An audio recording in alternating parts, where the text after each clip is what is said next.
Hello दोस्तों, तो कैसे हैं आप सब। आज हम बात करेंगे प्रायद्वीपीय भारत की नदियों की। इससे पहले हम हिमालय से निकलने वाली नदियों को पढ़ चुके हैं और आज हम बात कर रहे हैं प्रायद्वीपीय भारत से निकलने वाली नदियाँ। प्रायद्वीपीय भारत से निकलने वाली नदियाँ और हिमालय से निकलने वाली नदियों में अंतर है और अंतर किस प्रकार से मैं आपको बताता हूँ। अगर हम बात करें जो नदियाँ हिमालय से निकलती हैं, कहाँ से निकलती हैं? हिमालय से निकलती हैं, ठीक है ना। तो इन नदियों के निकलने का जो स्रोत है, जो कहाँ से इसका जल आता है, स्रोत क्या है इनका, तो आप यहाँ से याद रखेंगे दो तरीके से है। एक आप याद रखेंगे ग्लेशियर, ठीक है ना, और दूसरा आप याद रखेंगे वर्षा का जल, ठीक है ना। यहाँ से आप याद रखेंगे नंबर 1 पर ग्लेशियर और नंबर 2 पर वर्षा का जल।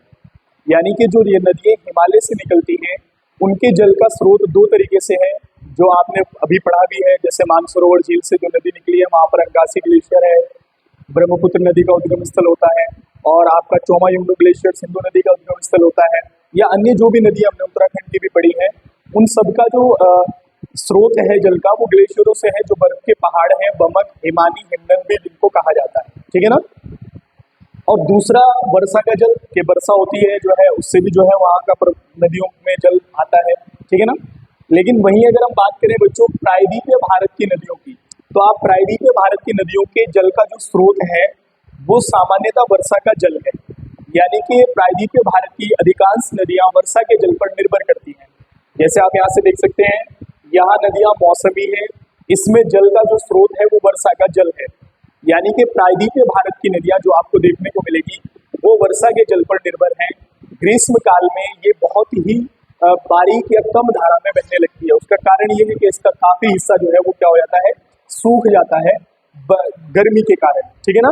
और बरसात में ये ज्यादा रूप प्रभावित होती है, जैसे इस समय बाढ़ का भी कारण बन जाती है कई बार नदी। तो यहाँ से आप ये सब याद रखेंगे, ठीक है ना। लेकिन हमने जो हिमालय से आने वाली नदियों को पढ़ा है वो नदियां ग्लेशियरों से निकल कर आती हैं, जो बर्फ के पहाड़ हैं, इस प्रकार से, ठीक है ना। वहीं पर आप बात करें जो प्रायद्वीपीय भारत की नदियां हैं उनको हम दो भागों में बांटते हैं। कितने भागों में बांटते हैं? दो भागों में बांटते हैं। जैसे मैं आपको बता देता हूँ, अगर आप यहाँ से ये भारत की बात करें, ये आप भारत देखेंगे तो यहाँ पर आप भारत प्रायद्वीप, मैंने आपको कहा था जिस समय प्रायद्वीप किसको बोलते हैं, जो तीन और जल से घिरा हो, एक और थल से घिरा हो, उसको प्रायद्वीप कहा जाता है। वहीं पर आप बात करेंगे, आप अगर भारत की स्थिति को देखते हैं तो आपको देखने को मिलेगा कि यहाँ पर जो है बंगाल की खाड़ी है। किसकी? बंगाल की खाड़ी है।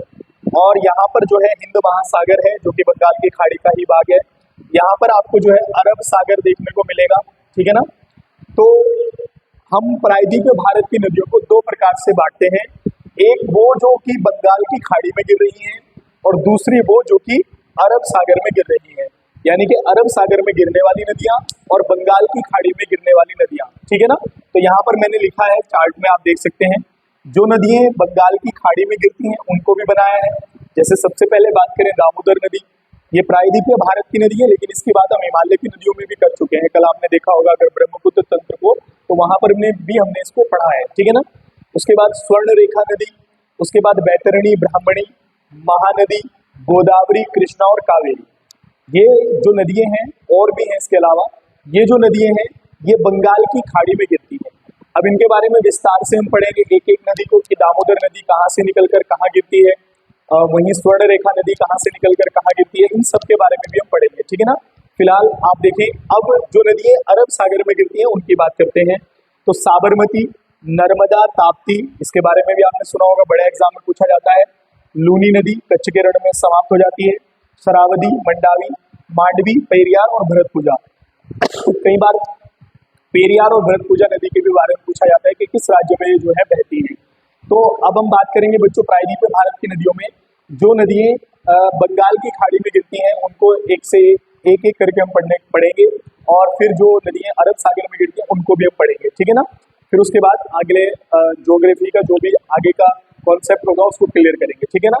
तो मिलते हैं नेक्स्ट वीडियो में बंगाल की खाड़ी में गिरने वाली प्रायद्वीपीय भारत की नदियों को लेकर। धन्यवाद।